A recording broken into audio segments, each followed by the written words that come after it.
What's up, it's Marco back on the Say a Shocker channel, and USMNT national team just drew with Canada 1-1. Very disappointing start to the World Cup qualifying by them. I mean, I feel like we're kind of expecting to do a bit better in CONCACAF, but man, it's been a pretty disappointing result, and this game was a summary of some poor performances, and I don't want to hear any excuses with McKinney, Reyna being out, because Canada were missing players too. They were rotating. Davies went down with an injury. This was just us not being good enough. And when I look at the team, I feel like there was a big reason why. And if I had to sum that up, I'd probably go with the midfield. And I know it's kind of cliche to just go after MLS players, but I'm just going to tell you why I don't think Sebastian Lleglet and Kellyn Acosta are good for this team at the moment. And that's despite their good qualities. Sebastian Lleglet, he's good for this team in certain situations because he is great in the final third. He's really good at us. You can put a ball in the box to him. He can be at the edge of the box. He can find a goal. And Kellyn Acosta, he's very strong defensively, and he's really good over a dead ball as well. But despite that, they cannot keep possession, and the build-up play is bad. You can't build through the midfield when they're in the team. It's been consistent. I've been talking about this for a while, and it has really hurt us today. Like, when you look at how we were building today, it was almost like the letter U. We'd go to center back, out to fullback, try to go up to a wing. Eventually, we just keep rotating it around and around and around, and eventually just get to the point where John Brooks is just throwing a long ball. Worked out once, but it wasn't something that you could do consistently. And again, I don't want to judge the team selection too harshly because Weston McKennie was forced out. I know that, so this is more on Gregg Berhalter himself, but Gianluca Busio's there. We know he's very good on the ball. Julian Green was available. Luca De La Torre was available. And yet we continue to call in guys who just aren't up to scruff technically. And it's hurting the team. Like, we have to have Pulisic drop deep in order to link up play. And that takes one of our most dangerous attackers out of the final third. Or outside of that, we have to make the game end-to-end. Because I think going back to the Qatar game is when I was talking about it, where against the Qatar team, we made the game really end-to-end, and I felt like we were playing a lot better than we normally do.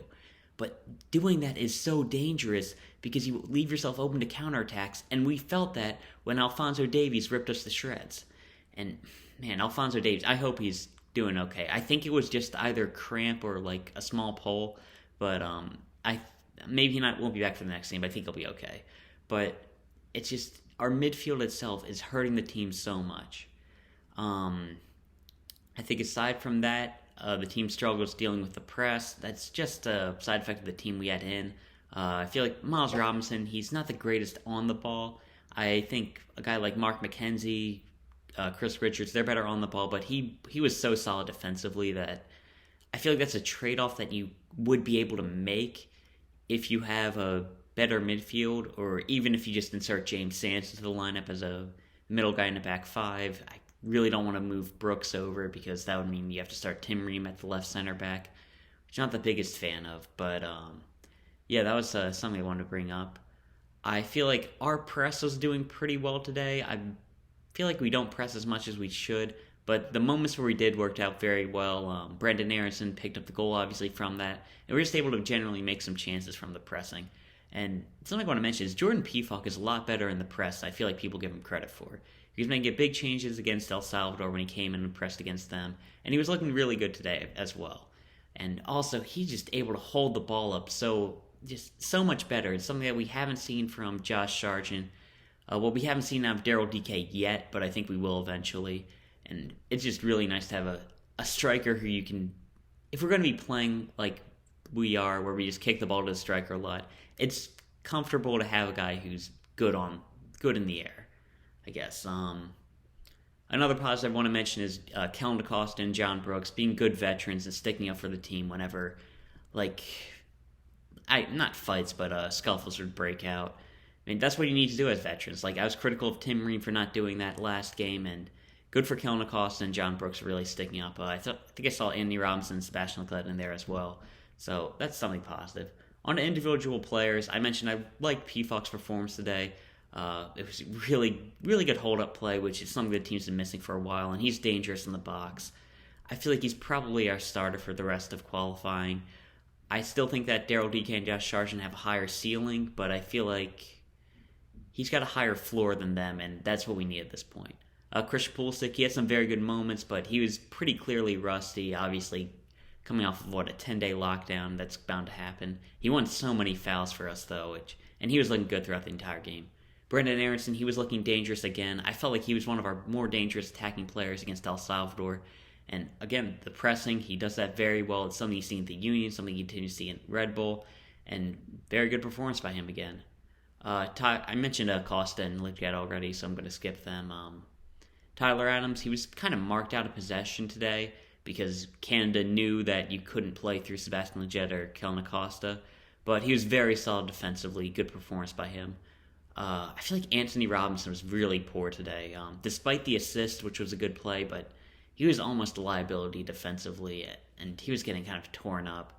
And not, like, when you get torn up by Alphonso Davies, like, that's, okay, it is what it is. When you're getting torn up by Richie Laryea, it's like, okay, that's not a great performance, and it sucks because we don't really have another option for him. Dest isn't the greatest out left.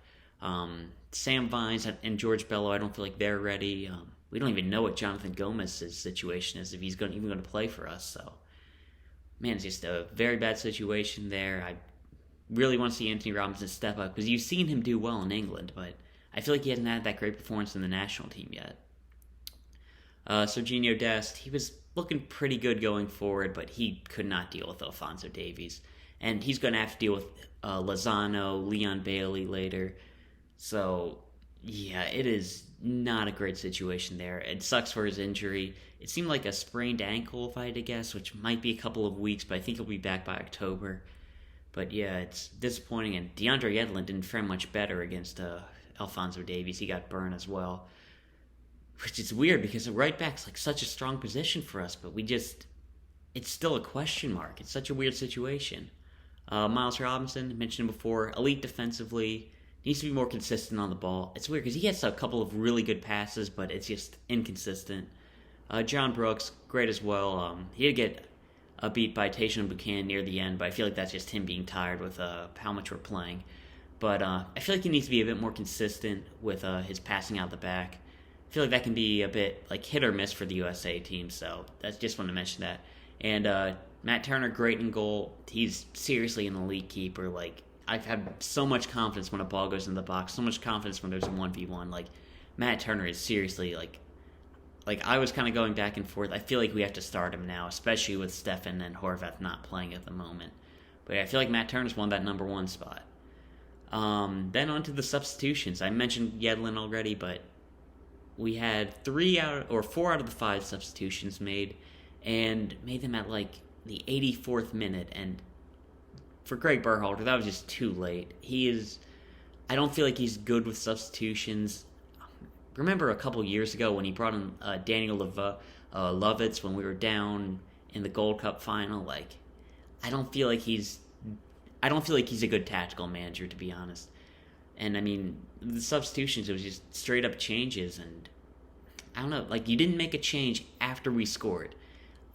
I don't think we concede that goal if we refresh the midfield, or maybe if we bring in Sargent, he's able to hold the ball more. We didn't make a change right after we had conceded either. That would have been a good spot to just change the momentum of the game. But no, we just waited very late, and we were a tired team because we just played before.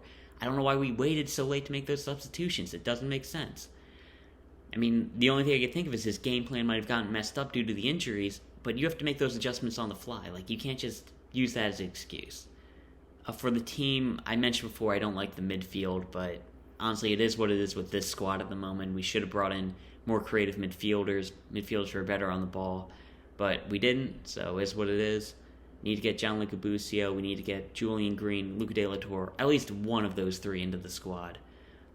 Maybe you should go with a 5-2 or 5-2-3 next game. I mean, James Sands was looking really good at that middle center back, but that was only in the group stage because of Walker Zimmerman's injury. We had to switch out of that. So I don't know if that's something you really want to experiment with. It's just the squad's not in a great state right now. Maybe just keep with what you're doing and try to rely on talent, which should work, but I don't think you're going to have McKinney. I don't think you're going to have Reyna. And at this point, like, we'd be relying on MLS guys' talent, and we tried that before in 2018. It didn't turn out well for us.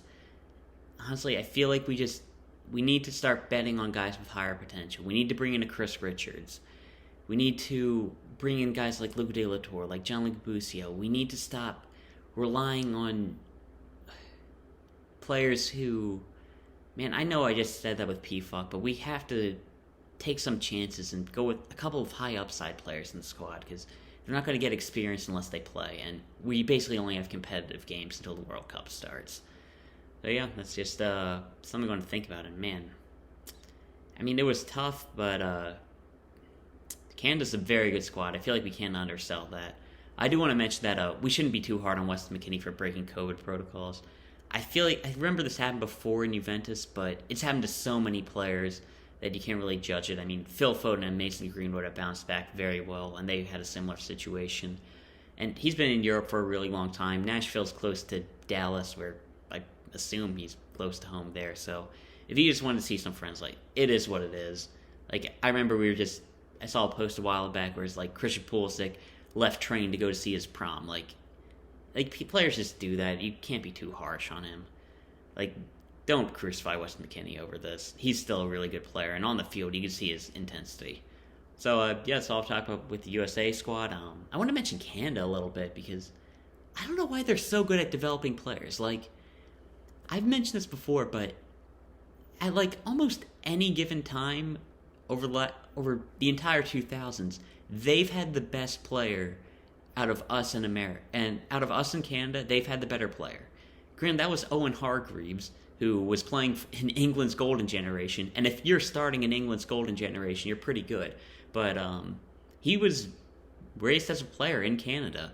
Like, he went through a Calgary academy. Alphonso Davies went through this Vancouver academy. I mean, we're celebrating Pulisic just coming on to a Champions League final. Well, Davies and Hargreaves, they started in 3 total. I feel like Davies has a couple more in him. But, yeah, it's weird. Like, why do they develop, like, stars so well? Like, they've had 2 world-class players. Maybe I overrated Owen Hargreaves, but I really like him as a player. But, yeah, I don't know. I just wanted to mention that Canada's got a really solid squad. I hope they make the World Cup. Hopefully not at our expense. But, like, Davies, David, Buchanan, Estachio, man, they've got such a solid team. I hope they can do well. And yeah, that's all I'll talk about. A pretty disappointing result, another poor performance, and hopefully we're able to sort the team out, because I feel like this squad has so much more potential than we're basically allowed to show with the squad selection. So, yeah, that's all I've talked about. Hopefully we get a better game next time, and yeah, we'll see you.